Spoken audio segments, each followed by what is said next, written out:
Hi, hello everyone, and welcome back to my YouTube channel Spotify Learn. Today I'm here with the video of Module 3. I hope Oops with Java you have completed two modules. If you're watching this video without seeing that two modules, do see that and you can see this video, okay? So that all the three modules will be completed. Means another module 4 also I'll be uploading today itself. And if you complete module 4 and tomorrow, that is Sunday, you can complete module 5 whole day you can spend at least 2 to 3 hours is enough for module 5, which is easiest of all. And if you chill tomorrow, you can revise on Monday, and you can write your exam calmly on Tuesday. As you had lots of gap for this exam, there is no need to worry, and a bit you can study now, and I hope you have started your preparation. Now let's start without further wasting time. If you're watching my channel without subscribing, make sure to watch after subscribing. That helps me to do more videos, content related to 4th sem when you go to 4th sem also. And I have planned to do from starting itself with the whole module explanation like a notes type and all. And let's see what happens and hopes for that. Let's start without further wasting time. First is write a Java program to implement multi-level inheritance with three types of hierarchy. Okay, what is the inheritance? First you understand acquiring properties from one class, that is parent class, to another, that is already mentioned in the what to say second module. I hope you have seen that video, and by the way I have given the just the definition of that here. See, if you see the types, single inheritance is there, class A, class B, only one is connected. You can see here multi-level means one two is connected, okay, three classes are connected. And next you can see hierarchy means what, it is one level wise, okay. See, this is class A, B, C, that is level wise. And multiple inheritance, see, you can see one is connected with two, okay, that is called multiple. This is multi-level is different, this is one level, two level, three level.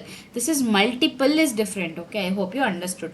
You can see the syntax of that and write. Next is program. If you see, you can take the string name void get name string, and name is equal to n. If you take, you will have the display name and you will print as name, okay. That is level 1. Level 2, if you take, it will extend. See, class employee is one new, it will extend this. That means inheritance you are using int employee id, int id, you will give as employee id is equal to id, again you will print that. Level 3 is what, see, again manager will extend this employee old one, okay, that you will print again. And inheritance, if you take in main class, you will give all those id, salary, name, and you will print those, okay.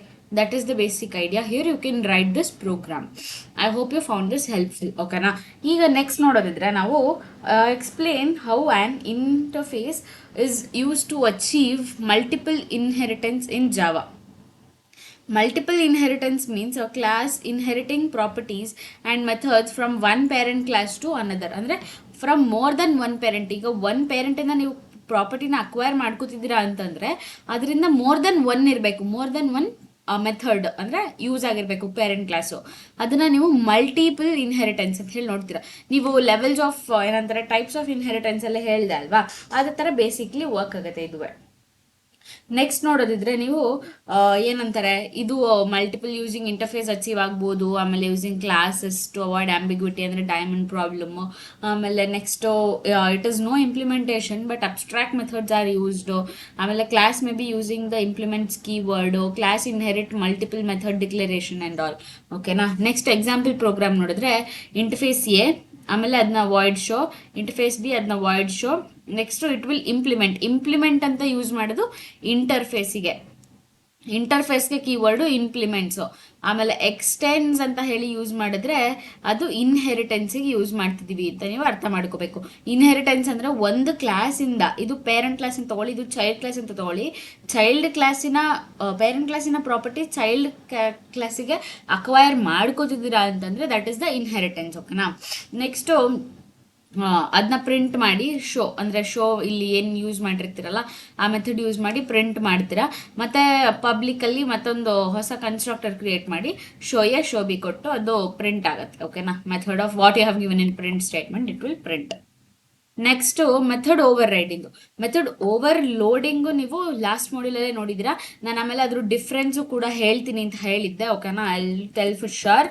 Next if U C method over riding, ಅದಕ್ಕೆ same name ಮತ್ತೆ type signature ಇರುತ್ತೆ, ಓಕೆನಾ. As the methods of in super class. ಒಂದು super class ಇರುತ್ತೆ ಅಂತಂದ್ರೆ ಅದಕ್ಕೆ same name ಮತ್ತೆ same signature type ಇರುತ್ತೆ, ಓಕೆನಾ. ಅದನ್ನ ನೀವು ಆ ಸಬ್ ಕ್ಲಾಸ್ ಇಂದ ಏನ್ ಮೆಥಡ್ ನ ಯೂಸ್ ಮಾಡಿರ್ತೀರಾ ಅದನ್ನ ಓವರ್ ರೈಡ್ ಅಂತ ಹೇಳಿ ಬರೀತೀರಾ. ನೀವು ಪ್ರೋಗ್ರಾಮ್ಸ್ ಅಲ್ಲಿ ಅಬ್ಸರ್ವ್ ಮಾಡಿರ್ಬೋದು. ಆಮೇಲೆ next, when you have overridden a method is called within a subclass, it will always refer to the version of that method defined by the subclass. The version of that method will be hidden. ಅಂತಂದ್ರೆ ಆ method ಯಾವ್ದು use ಮಾಡಿರ್ತಿರಲ್ಲ super class ಇಂದ, ಇಲ್ಲಿ ನೋಡಿದ್ವಿ ಅಲ್ಲ super class ಇಂದ, ಅದು ನಿಮಗೆ ಹಿಡನ್ ಆಗಿರುತ್ತೆ, ಓಕೆನಾ. ನೆಕ್ಸ್ಟ್ ಮೆಥಡ್ ಎಕ್ಸಾಂಪಲ್ ತಗೊಂಡ್ರೆ, first class A int A B parameter ತಗೊಳ್ಳಿ. ಐ ಅಂದ್ರೆ ಎ, ಜೆ ಅಂದ್ರೆ ಬಿ, ಆಮೇಲೆ display I N J void show ಅದನ್ನ ಪ್ರಿಂಟ್ ಮಾಡಿಕೊಂಡು ಎಕ್ಸ್ಟೆನ್ಸ್ ಇನ್ಹೆರಿಟೆನ್ಸ್ ಯೂಸ್ ಮಾಡಿಕೊಂಡು, ಮತ್ತೆ B int A B C ತೊಗೊಂಡು ಸೂಪರ್ ಕೀವರ್ಡ್ ಯೂಸಸ್ ಎಲ್ಲ ನಾನು ಸೆಕೆಂಡ್ ಮಾಡ್ಯೂಲ್ ಕಾನ್ಸೆಪ್ಟ್ಸ್ ಅಲ್ಲೆಲ್ಲ ಡಿಸ್ಕಸ್ ಆಗಿದೆ. ನೀವು ಆ ಮಾಡ್ಯೂಲ್ ವಿಡಿಯೋ ನೋಡಿಲ್ಲ ಅಂತಂದ್ರೆ ಅಲ್ಲಿ ನೋಡ್ಕೊಂಡು ಬರ್ಬೋದು ನೀವು. ನೆಕ್ಸ್ಟು ಇಲ್ಲಿ k is equal to c ತಗೊಂಡು ಒಂದು ಬ್ರಾಕೆಟ್ ಕ್ಲೋಸ್ ಮಾಡಿ ವಾಯ್ಡ್ ಶೋ ಮತ್ತೆ ಡಿಸ್ಪ್ಲೇ ಮಾಡಿಕೊಂಡು ಕ್ಲಾಸ್ ಓವರ್ ರೈಡ್ ಅಂತ ತಗೊಂಡು, ನಿಮಗೆ ಇಲ್ಲಿ ಏನು ಅಂತಂದ್ರೆ ಇಲ್ಲಿ ವಾಯ್ಡ್ ಶೋ ಮೆಥಡ್ ಯೂಸ್ ಮಾಡ್ತಿದ್ದೀರಾ ಅಲ್ವಾ, ಇಲ್ಲಿ ನೀವು ಓವರ್ ರೈಡ್ ಮಾಡ್ತಿದ್ದೀರಾ ಅಂತಂದ್ರೆ ಏನು, ಸೇಮ್ ಕ್ಲಾಸ್ ನೇಮ್ ಇರುತ್ತೆ ಮತ್ತೆ ಸೇಮ್ ಸಿಗ್ನೇಚರ್ ಟೈಪ್ ಇರುತ್ತೆ, ಓಕೆನಾ. ನೆಕ್ಸ್ಟ್ ಇಲ್ಲಿ ನೋಡೋದಿದ್ರೆ ನೀವು ಸಬ್ ಆಬ್ ಅಂತ ಆಬ್ಜೆಕ್ಟ್ ತಗೊಂಡು 1 to 3 ಪ್ಯಾರಾಮೀಟರ್ ಕೊಟ್ಟು ಅದನ್ನ ಕಾಲ್ ಮಾಡ್ತಿದ್ದೀರಾ. ಕೇಸ್ 3 ಔಟ್ಪುಟ್ ಬಂತು, ಓಕೆನಾ.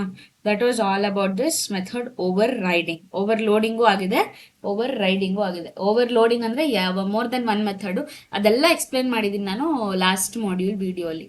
ನೆಕ್ಸ್ಟ್ ನೋಡೋದಿದ್ರೆ ಸಿಂಗಲ್ ಲೆವೆಲ್ ಇನ್ಹೆರಿಟೆನ್ಸ್, ಅದು ಆಲ್ರೆಡಿ ಡಿಸ್ಕಸ್ ಆಗಿದೆ. ಬಟ್ ಎನಿವೇಸ್ ಇಟ್ ಇಸ್ ಏನಂತಾರೆ ಸಪರೇಟ್ ಕ್ವೆಶನ್ ಅಲ್ವಾ, I'll be explaining it.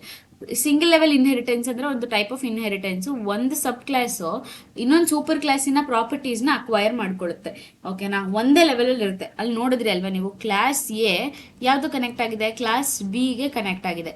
That is what single level inheritance. ಇನ್ನೊಂದು ಕ್ಲಾಸ್ ಸಿಗೆ ಕನೆಕ್ಟ್ ಆಗಿದ್ರೆ ಇದು ಮಲ್ಟಿ ಲೆವೆಲ್, ಓಕೆನಾ. ಮಲ್ಟಿಪಲ್ ಬೇರೆ, ಮಲ್ಟಿಪಲ್ ಅಂದ್ರೆ ಒಂದು ಕನೆಕ್ಟ್ ಆಗಿರೋದು, ಇಲ್ಲ ಎರಡು ಕನೆಕ್ಟ್, ಆ ತರ ಬರುತ್ತೆ. ಮಲ್ಟಿ ಲೆವೆಲ್ ಬೇರೆ. ಹೈರಾರ್ಕಿ ಅಂದ್ರೆ it is the level wise, ಓಕೆನಾ. I hope you understood this concept of single level. Will discuss the program without further delay. ಇಲ್ಲಿ ಪ್ರೋಗ್ರಾಮ್ ನೋಡಿದ್ರೆ ಇಲ್ಲಿ ರಿಯೂಸಬಿಲಿಟಿ, ಕೋಡ್ ರಿಯೂಸಬಿಲಿಟಿ ಆಗುತ್ತೆ, ಓಕೆನಾ. ಇದು ಹೆಲ್ಪ್ ಮಾಡುತ್ತೆ. ನೆಕ್ಸ್ಟ್ ಜಾವಾ ಪ್ರೋಗ್ರಾಮ್ ನೋಡಿದ್ರೆ ಕ್ಲಾಸ್ ಎ ತಗೊಳ್ಳಿ, ಇಂಟ್ ಐ ಜೆ ತಗೊಳ್ಳಿ, set int A int B, I is equal to A, J is equal to B, ಅದನ್ನ ಶೋ ಮಾಡಿ ಅದನ್ನ ಪ್ರಿಂಟ್ ಮಾಡ್ಕೊಂಡು ಎಕ್ಸ್ಟೆಂಡ್ ಇನ್ಹೆರಿಟೆನ್ಸ್ ಕಾನ್ಸೆಪ್ಟ್ ಯೂಸ್ ಮಾಡಿ ಇಂಟ್ ಕೆ ಅಂತ ಹೇಳಿ ಡಿಕ್ಲೇರ್ ಮಾಡ್ಕೋತಿದ್ದೀರಾ. ಅಲ್ಲಿ ನೀವು ಏನ್ ಮಾಡ್ತೀರಾ ಅಂತಂದ್ರೆ set K of int C ಮಾಡಿ K is equal to C ಅಂತ ಹೇಳಿ ಹಾಕೋತೀರಾ. ಇಲ್ಲಿ ಓವರ್ ರೈಡ್ ಮಾಡ್ತಿದ್ದೀರಾ. ಆಮೇಲೆ ನೆಕ್ಸ್ಟ್ ಅದನ್ನ ಪ್ರಿಂಟ್ ಮಾಡ್ಕೊಂಡು ಇದು ಓವರ್ ರೈಡ್, ಓಕೆನಾ. ನೆಕ್ಸ್ಟ್ ಓವರ್ ರೈಡ್ ಅಂದ್ರೆ ಇಲ್ಲೇ ನೋಡಿರ್ತೀರಲ್ಲ ನೀವು, ಇಲ್ಲಿ ಇದೇ ಸೇಮ್ ಮೆಥಡ್ ಯೂಸ್ ಮಾಡ್ತಿರೋದು. ನೆಕ್ಸ್ಟ್ ಕ್ಲಾಸ್ ತಗೊಂಡು public static void main object create ಮಾಡ್ಕೊಂತಿದ್ದೀರಾ. ಮತ್ತೆ ಕನ್ಸ್ಟ್ರಕ್ಟರ್ ಪ್ಯಾರಾಮೀಟರ್ ಹಾಕಿ ಅದನ್ನ ಪ್ರಿಂಟ್ ಮಾಡ್ಕೊಂಡು ಶೋಕೆ ಇಲ್ಲಿ ಶೋಕೆ ಅಂತ ಕೊಟ್ಟಿದ್ದೀರಲ್ಲ ಅದನ್ನ ಪ್ರಿಂಟ್ ಮಾಡ್ಕೊಂಡಾಗ 10, 20 ಮತ್ತೆ ಕೆ ವ್ಯಾಲ್ಯೂ 30 ಅಂತ ಹೇಳಿ ಬರುತ್ತೆ. ಇಲ್ಲಿ 10, 20 ಕೆಗೆ 30 ಆಯ್ತಾ, ಆ ವ್ಯಾಲ್ಯೂ ಪ್ರಿಂಟ್ ಆಗುತ್ತೆ. That was all about this concept, that is single level inheritance. Next ನೀವು ನೋಡೋದಿದ್ರೆ super keyword, importance of super keyword, ಓಕೆನಾ. ಸಾರಿ, ಇದು ಈ ಮಾಡ್ಯೂಲ್ ಅಲ್ಲೇ ಬರ್ತಿದೆ. ಲಾಸ್ಟ್ ಮಾಡ್ಯೂಲ್ ಅಲ್ಲಿ ನಾನು ಬೇರೆ ಕೀವರ್ಡ್ಸ್, ದಿಸ್ ಕೀವರ್ಡ್, ಸ್ಟ್ಯಾಟಿಕ್ ಎಲ್ಲ ಎಕ್ಸ್ಪ್ಲೇನ್ ಮಾಡಿದ್ದೀನಿ. ಏನಂತಾರೆ ಸೂಪರ್ ಕೀವರ್ಡ್ ಅಂತಂದ್ರೆ class inheritance base class features. ಇವಾಗ ನಿಮ್ಗೊಂದು ಬೇಸ್ ಕ್ಲಾಸ್ ಇದೆ ಅಂತಂದ್ರೆ ಅದು ಫೀಚರ್ಸ್ ಇನ್ನೊಂದು ಡಿರೈವ್ಡ್ ಕ್ಲಾಸ್ ಅಂತ ಹೇಳಿ ಎರಡಿರುತ್ತೆ, ಓಕೆನಾ. ಎರಡಿರುತ್ತೆ. ಈ ಡಿರೈವ್ಡ್ ಕ್ಲಾಸ್ ಏನಾಗುತ್ತೆ, ಏನಂತಾರೆ ಇಲ್ಲಿ ಪ್ರಾಪರ್ಟೀಸ್ನ ಇದು ಅಕ್ವೈರ್ ಮಾಡ್ಕೊಳ್ಳುತ್ತೆ. ಅದನ್ನ ನಿಮಗೆ ಸೂಪರ್ ಕೀವರ್ಡ್ ಯೂಸ್ ಮಾಡ್ಕೊಂಡು ಮಾಡ್ಬೋದು. ಅದು immediate parent after class instance creation ಅಂತ ನೋಡೋದಿದ್ರೆ ನೀವು super dot parent instance variable name ತಗೋಬಹುದು. ಇಲ್ಲಿ super dot parent class method name, ಇದು ಮೆಥಡ್ಗೆ. ಕನ್ಸ್ಟ್ರಕ್ಟರ್ಗೆ ಏನು ಯೂಸ್ ಮಾಡ್ತೀರಾ, ಮಾಮೂಲಿ ಒಂದು ಆರ್ಗ್ಯುಮೆಂಟ್ ಲಿಸ್ಟ್ ಕೊಡ್ತೀರಾ, ಅಲ್ಲಿ ಡಿಫಾಲ್ಟ್ ಇರುತ್ತೆ, ಓಕೆನಾ. ನೆಕ್ಸ್ಟ್ ನೀವು ನೋಡೋದಿದ್ರೆ ಒಂದು ಪ್ರೋಗ್ರಾಮ್. ಇಲ್ಲಿ ಕ್ಲಾಸ್ ಎ ತಗೊಳ್ಳಿ, int I A int A I is equal to A. ಆಮೇಲೆ void show that is you will print. Next extend inheritance, ಆಮೇಲೆ ಇನ್ಹೆರಿಟೆನ್ಸ್ ಕಾನ್ಸೆಪ್ಟ್ ಯೂಸ್ ಮಾಡ್ತಿದ್ದೀರಾ. Int I B int A B, ಆಮೇಲೆ super of A I is equal to B. ಆಮೇಲೆ ಇಲ್ಲಿ ನೋಡಿ super ಕ್ಲಾಸ್ನ ಕಾಲ್ ಮಾಡ್ತಿದ್ದೀರಾ ನೀವು. ನೆಕ್ಸ್ಟ್ ಸೂಪರ್ ಡಾಟ್ ಶೋ ಅಂದ್ರೆ ಈ ಏನ ಯೂಸ್ ಮಾಡಿದಿರಾ ಅಲ್ವಾ, ಅದನ್ನ ನೀವು ಇಲ್ಲಿ ಕಾಲ್ ಮಾಡಿ ಅದನ್ನ ಪ್ರಿಂಟ್ ಮಾಡಿಸ್ತಾ ಇದ್ದೀರಾ. ನೆಕ್ಸ್ಟ್ ಅಲ್ಲಿ ಪ್ರಿಂಟ್ ಆಗುತ್ತೆ. ಇಲ್ಲಿ ನೀವು 10 ಮತ್ತೆ 20 ಕೊಟ್ಟಿದ್ದೀರಲ್ಲ ಆರ್ಗ್ಯುಮೆಂಟ್, ಇಲ್ಲಿ 10 ಪ್ರಿಂಟ್ ಆಗುತ್ತೆ, ಇಲ್ಲಿ 20 ಪ್ರಿಂಟ್ ಆಗುತ್ತೆ ರೀ. ಓಕೆನಾ? ಇಲ್ಲಿ ನೋಡಿ, ಇಲ್ಲಿ ಇದು ಇಲ್ಲೋಗಿ ಪ್ರಿಂಟ್ ಆಗುತ್ತೆ, ಇದು ಇಲ್ಲಿ ಬಂದು ಪ್ರಿಂಟ್ ಆಗುತ್ತೆ ಸೂಪರ್ ಕ್ಲಾಸ್ ಅಲ್ಲಿ. That was all about this super keyword. Next is the abstract class in abstract method. ಓಕೆನಾ? ಆ ಅಬ್ಸ್ಟ್ರಾಕ್ಟ್ ಕ್ಲಾಸ್ ಅಬ್ಸ್ಟ್ರಾಕ್ಟ್ ಮೆಥಡ್ ಅಂತಂದ್ರೆ ಏನು? ಈಗ ನೋಡಿ, ಅಬ್ಸ್ಟ್ರಾಕ್ಟ್ ಕ್ಲಾಸ್ ಅಂದ್ರೆ ಅದು ಒಂದು class that will contain more than one or more abstract method. ಅದು ಒಂದು ಮೆಥಡ್ ಅಂತ ಅಂದ್ರೆ ಒಂದು ಮೆಥಡ್ ಟೈಪ್, ಅದು ಮೆಥಡ್ ಬಾಡಿ ಇರಲ್ಲ. ಓಕೆನಾ? ಮೆಥಡ್ ಬಾಡಿ ಇರಲ್ಲ, ಅದಕ್ಕೆ ರಿಟರ್ನ್ ಟೈಪ್ ಇರುತ್ತೆ, ರಿಟರ್ನ್ ಟೈಪ್ ಮೆಥಡ್ ಇರುತ್ತೆ. ಓಕೆನಾ? Also you can declare abstract constructor static method ಎಲ್ಲ ಡಿಕ್ಲೇರ್ ಮಾಡ್ಕೋಬಹುದು. ಸಿಂಪಲ್ ಎಕ್ಸಾಂಪಲ್ ತಗೊಳ್ಳೋದಿದ್ರೆ ಅಬ್ಸ್ಟ್ರಾಕ್ಟ್ ಕೀವರ್ಡ್ ಯೂಸ್ ಮಾಡ್ತೀರಾ, ಕ್ಲಾಸ್ ಎ ಕಾಲ್ ಮೀ, ಆಮೇಲೆ ಕಾಲ್ ಮೀ ಟು ಅಂತ ಹೇಳಿ ಇನ್ನೊಂದು ತಗೊಂಡು ಆಮೇಲೆ ಅದನ್ನ ಪ್ರಿಂಟ್ ಮಾಡ್ಕೋತೀರಾ. ಅಂದ್ರೆ ನೆಕ್ಸ್ಟ್ ಮತ್ತೆ ಎಕ್ಸ್ಟೆಂಡ್ ಇನ್ಹೆರಿಟೆನ್ಸ್ ಕಾನ್ಸೆಪ್ಟ್ ಯೂಸ್ ಮಾಡ್ಕೊಂಡು ಕಾಲ್ ಮೀ, ಇಲ್ಲಿ ಏನ್ ಯೂಸ್ ಮಾಡಿರ್ತೀರಲ್ಲ ವಾಯ್ಡ್ ಕಾಲ್ ಮೀ, ಆಮೇಲೆ ಅದನ್ನ ಪ್ರಿಂಟ್ ಮಾಡ್ಕೊಂಡು ಆಮೇಲೆ ಒಂದು ಕನ್ಸ್ಟ್ರಕ್ಟರ್ ಕಾಲ್ ಮೀ ಟು, ಅಂದ್ರೆ ಈ ಕ್ಲಾಸ್ನು ಕಾಲ್ ಮಾಡ್ತಿದ್ದೀರಾ, ಈ ಕ್ಲಾಸ್ನು ಕಾಲ್ ಮಾಡ್ತಿದ್ದೀರಾ. ಆಯ್ತಾ? ಅದನ್ನ ನಿಮಗೆ ಅಬ್ಸ್ಟ್ರಾಕ್ಟ್ ಮೆಥಡ್ ಅಂತ ಹೇಳಿ ಕರೀತಾರೆ. ಅದರಲ್ಲಿ ನಿಮಗೆ ಅಬ್ಸ್ಟ್ರಾಕ್ಟ್ ಮೆಥಡ್ ಅಲ್ಲಿ ಮೆಥಡ್ ಬಾಡಿ ಇರಲ್ಲ, ಅದು ಒಂದು ಟೈಪ್ ಆಫ್ ಮೆಥಡ್, ಅಂದ್ರೆ ಹೋಲ್ ಟೈಪ್ ಆಫ್ ಬಾಡಿ ಇರಲ್ಲ. ನೆಕ್ಸ್ಟ್ ರೈಟ್ ಜಾವಾ ಪ್ರೋಗ್ರಾಮ್, ಇದೊಂದು ನಿಮಗೆ ಲ್ಯಾಬ್ ಪ್ರೋಗ್ರಾಮೇ. With abstract methods, calculate area, calculate perimeter. ನಿಮಗೆ ಏರಿಯಾ ಮತ್ತೆ ಪೆರಿಮೀಟರ್ದು ಫಾರ್ಮುಲಾ ಹೇಳ್ತೀನಿ, ಅದೊಂದು ಗೊತ್ತಿದ್ರೆ ನಿಮಗೆ ಇಡೀ ಪ್ರೋಗ್ರಾಮ್ ಈಸಿ ಆಗುತ್ತೆ. ಓಕೆನಾ? ಸಬ್ ಕ್ಲಾಸಸ್ ಕ್ರಿಯೇಟ್ ಮಾಡಿ, ಸರ್ಕಲ್ದು ಎಕ್ಸ್ಟೆಂಡ್ ಮಾಡಿ. ಎಕ್ಸ್ಟೆಂಡ್ ಅಂದ್ರೆ ಇನ್ಹೆರಿಟೆನ್ಸ್ ಕಾನ್ಸೆಪ್ಟ್ ಯೂಸ್ ಮಾಡಿಕೊಂಡು, ಇಂಪ್ಲಿಮೆಂಟ್ ಅಂತಂದ್ರೆ ಯಾವುದು, ಇಂಟರ್ಫೇಸ್ ಕಾನ್ಸೆಪ್ಟ್ ಯೂಸ್ ಮಾಡಬೇಕು ಅಂತ ಹೇಳಿದ್ದಾರೆ. ಎಕ್ಸ್ಟೆಂಡ್ ಅಂತಂದ್ರೆ ಇನ್ಹೆರಿಟೆನ್ಸ್ ಕಾನ್ಸೆಪ್ಟ್ ಯೂಸ್ ಮಾಡಬೇಕು ಅಂತ ಹೇಳಿದ್ದಾರೆ. I hope you understood. ನಿಮಗೆ ಎಲ್ಲೇ ಎಕ್ಸ್ಟೆಂಡ್ ಅಂತ ಬಂದ್ರು ನಿಮಗೆ ಇನ್ಹೆರಿಟೆನ್ಸ್ ಅಂತ ತಲೆಗೆ ಬರಬೇಕು, ಇಂಪ್ಲಿಮೆಂಟ್ಸ್ ಅಂದ್ರೆ ಇಂಟರ್ಫೇಸ್. ಓಕೆನಾ? That is with respect to the calculate the area and perimeter of the each shape. Next ನೀವು ನೋಡೋದಿದ್ರೆ I'll erase this so that you will not get confused.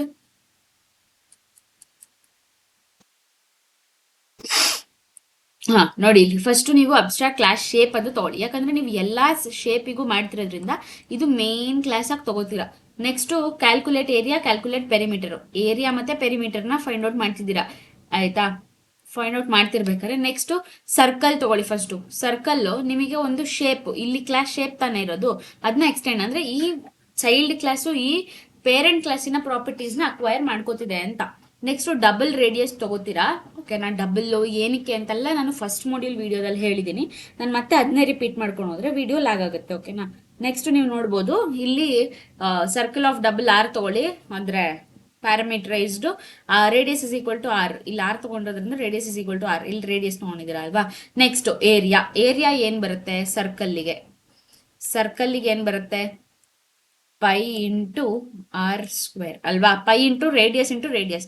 ಪೈಗೆ ಏನು ಕೊಡ್ತೀರಾ, 3.14 ಇಂಟು ರೇಡಿಯಸ್ ಅಂತ ಹೇಳಿ ಕೊಡ್ತೀರಾ ಆರ್ ಸ್ಕ್ವೇರ್ಗೆ. ನೆಕ್ಸ್ಟ್ ಅದನ್ನ ಪ್ರಿಂಟ್ ಮಾಡ್ಕೊಂಡು ಇಲ್ಲಿ ಏರಿಯಾ ಅಂತ ಹೇಳಿ ತಗೊಂಡ್ರದ್ರಿಂದ ಈ ಪ್ರಾಪರ್ಟಿ ಇಲ್ಲಿ ಅಕ್ವೈರ್ ಆಗಬೇಕು. ಓಕೆನಾ? ನೆಕ್ಸ್ಟ್ ಪೆರಿಮೀಟರ್ ಅಂತಂದ್ರೆ ಏನು, ಪೆರಿಮೀಟರ್ ಆಫ್ ಅ ಸರ್ಕಲ್ ಅಲ್ವಾ. 2πr ಅಂದ್ರೆ 2 ಇಂಟು ಪೈ ವ್ಯಾಲ್ಯೂ ಕೊಡಿ ಇಂಟು ಆರ್, ಅಂದ್ರೆ ಇಲ್ಲಿ ಪೆರಿಮೀಟರ್ ಅಂತ ಡಬಲ್ ಪೆರಿಮೀಟರ್ ಅಂತ ತಗೊಂಡ್ರದ್ರಿಂದ ಇಲ್ಲಿ ಪ್ಲಸ್ ಪೆರಿಮೀಟರ್ ಹಾಕ್ಲೇಬೇಕು ನೀವು ಅದನ್ನ ಪ್ರಿಂಟ್ ಮಾಡಕ್ಕೆ. ನೆಕ್ಸ್ಟ್ ನೀವು ಯಾವ್ದಕ್ಕಾದ್ರೂ ತಗೋಬಹುದು, ನಾನು ಬರೀ ಸರ್ಕಲ್ ತಗೊಂಡಿದ್ದೀನಿ, ನೀವು ಸ್ಕ್ವೇರ್ಗೆ, ರೆಕ್ಟ್ಯಾಂಗಲ್, ಟ್ರಯಾಂಗಲ್ ಯಾವ್ದಾದ್ರು ತಗೊಳ್ಳಿ. ನೀವು ಇಷ್ಟನ್ನು ಎಕ್ಸ್ಪ್ಲೇನ್ ಮಾಡ್ಬೋದು ಬೇಕಂದ್ರೆ, ಸರ್ಕಲ್ ಪ್ಲಸ್ ದೀಸ್ 3 ಅಂದ್ರೆ ಸೇಮ್ ಕಾನ್ಸೆಪ್ಟ್ಸ್ ಯೂಸ್ ಮಾಡ್ತೀರಾ, just the formulas will change.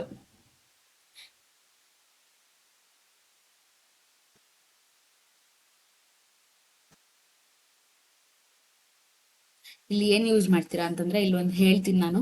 ಮತ್ತೆ ನೀವು ಕ್ಲಾಸ್ ಸರ್ಕಲ್ ಅಂತಿದೆ ಅಲ್ವಾ, ಕ್ಲಾಸ್ ಸ್ಕ್ವೇರ್ ಅಂತ ಹೇಳಿ ತಗೊಳ್ಳಿ, ಇಲ್ಲ ರೆಕ್ಟ್ಯಾಂಗಲ್ ತಗೊಳ್ಳಿ. ರೆಕ್ಟ್ಯಾಂಗಲ್ ತಗೊಂಡ್ರೆ ನಿಮಗೆ ಏನಂತ ಬರ್ಕೋತೀರಾ, ಎಕ್ಸ್ಟೆಂಡ್ಸ್ ಸರ್ಕಲ್ ಅಂತ ಬರ್ಕೋತೀರಾ. ಇದಾದ್ಮೇಲೆ ಬರಿಬೇಕಲ್ವಾ ನೀವು, ಇಲ್ಲಿ ಬರಿಬೇಕು. ಆಮೇಲೆ ಡಬಲ್ ರೇಡಿಯಸ್ ಏನೇನ್ ಬೇಕೋ ಅದಕ್ಕೆ ಕಾನ್ಸೆಪ್ಟ್ಸ್ ಎಲ್ಲ ತಗೊಳ್ಳಿ. ಲೆಂತ್ ಬೇಕು, ಬ್ರೆಡ್ತ್ ಬೇಕು, 2 ಇಂಟು ಎಲ್ ಪ್ಲಸ್ ಡಿ ಅಲ್ವಾ ಅದ್ರ ಪೆರಿಮೀಟರು. ನೆಕ್ಸ್ಟ್ ಅದ್ರದ್ದು ಏರಿಯಾ ಏನು, l into b. Length breadth ಎಲ್ಲ ಡಿಕ್ಲೇರ್ ಮಾಡ್ಕೊಂಡು ನೀವು ಮಾಡ್ಬೋದು. It is easy, but for this you can see only the circle it's sufficient. ಓಕೆನಾ, ಅವರು ಕ್ವೆಶನ್ ಅಲ್ಲಿ ಮೆನ್ಷನ್ ಮಾಡಿಲ್ಲ ನೀವು ಇದಿದೆ ಶೇಪಿಂಗ್ ಮಾಡಬೇಕು ಅಂತ, ಅವ್ರು ಹೇಳಿದಾರೆ ಅಷ್ಟೇ ಮಾಡಬೇಕು ಅಂತ. ಓಕೆನಾ, that is more than sufficient. Next ಇಲ್ಲಿ ಹೆಂಗ್ ವರ್ಕ್ ಆಗ್ತಿದೆ ಅಂತಂದ್ರೆ, ಶೇಪ್ ಡೆಮೋ ತಗೋತೀರಾ. ಪಬ್ಲಿಕ್ ಮೇನ್ ಫಂಕ್ಷನ್ ಅಲ್ಲಿ circles is equal to new circle of 7, calculate area, calculate perimeter.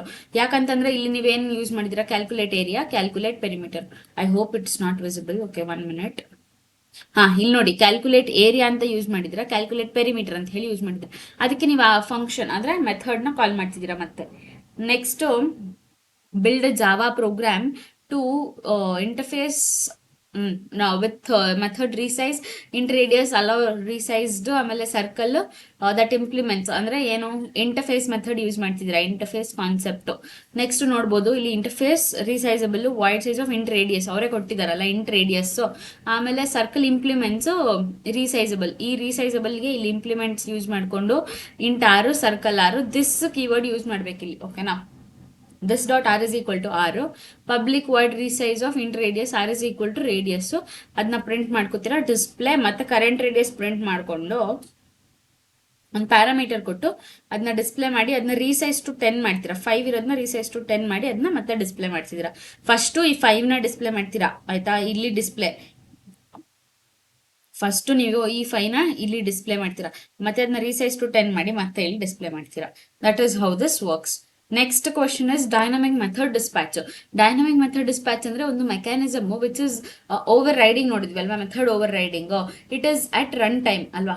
ನಾವು ಮೆಥಡ್ ಓವರ್ಲೋಡಿಂಗ್ ಯಾವುದು ಕಂಪೈಲ್ ಟೈಮ್ ಅಂತಂದ್ರೆ ಇದು ರನ್ ಟೈಮ್. ಆಮೇಲೆ it is mostly in the run time polymorphism ಅಲ್ಲಿ ವರ್ಕ್ ಆಗುತ್ತೆ. ಅಂದ್ರೆ ಇಂಪ್ಲಿಮೆಂಟ್ಸ್ ಯೂಸ್ ಮಾಡೋದು ಮತ್ತೆ ಇಂಟರ್ಫೇಸ್ ಯೂಸ್ ಮಾಡ್ಕೊಂಡು. ಕ್ಲಾಸ್ ಎ ತಗೊಳ್ಳಿ, ಆಮೇಲೆ ಕಾಲ್ ಮಿ ಪ್ರಿಂಟ್, ಆಮೇಲೆ ಎಕ್ಸ್ಟೆಂಡ್ ಯೂಸ್ ಮಾಡಿ ಎ ಕ್ಲಾಸ್ ನ ಇಲ್ಲಿ ಎಕ್ಸ್ಟೆಂಡ್ ಮಾಡ್ಕೊಂಡು ಕಾಲ್ ಮಿ ಅಗೇನ್, ಆಮೇಲೆ ಪ್ರಿಂಟ್ ಮಾಡ್ಕೊಂಡು ಇನ್ಸೈಡ್ ಬಿ, ಅಂದ್ರೆ ಇಲ್ಲಿ ಕ್ಲಾಸ್ ಎ ಇನ್ಸೈಡ್ ಎ ಅಂತ ಬರ್ಕೊಳ್ಳಿ. ಏನೊಂದು ಪ್ರಿಂಟ್ ಮಾಡ್ಕೊತೀರ, ಕ್ಲಾಸ್ ಬಿ ಇನ್ಸೈಡ್ ಬಿ, ಆಮೇಲೆ class C extends this class inside C, ಆಮೇಲೆ ಅದನ್ನ ಕಾಲ್ ಮಾಡ್ಕೊಂಡು ಎ ಕನ್ಸ್ಟ್ರಕ್ಟರ್ಸ್ ಕ್ರಿಯೇಟ್ ಮಾಡಿ ರೆಫರೆನ್ಸ್ ಕೊಡಿ. ಒಂದು A reference is equal to A, ಮತ್ತೆ call reference B call me, ಮತ್ತೆ reference C call me. This is how this dynamic method dispatch work. Next, the last second question is method overriding and overloading. Okay na, idu within the same class, so idu within the super class or the sub class. Okay na, it has same name but different parameter. Idu same name matte same parameter, May R may not be different, ಇದು must be different. ಓಕೆನಾ, return type ಇದು compile time, ಇದು run time. Inheritance ಅಂದ್ರೆ ಇದ್ರೂ ಇರ್ಬೋದು, ಇಲ್ಲ ಅಂದ್ರೆ ಇಲ್ಲ. ಇಲ್ಲಿ ಇಟ್ ಇಸ್ ಮ್ಯಾಂಡೇಟ್ರಿ. ಆಮೇಲೆ ಇದು ಅಟ್ ಕಂಪೈಲ್ ಟೈಮ್, ಇದು method selection at run time. Static final private, ಇಲ್ಲಿ ಸ್ಟ್ಯಾಟಿಕ್ ಫೈನಲ್ ಪ್ರೈವೇಟ್ ಯೂಸ್ ಮಾಡ್ತೀರಾ, ಇಲ್ಲೂ ಸೇಮು. ನೆಕ್ಸ್ಟ್ ಇದು ರೀಡಬಿಲಿಟಿ, ಇದು flexibility and extensibility of the code.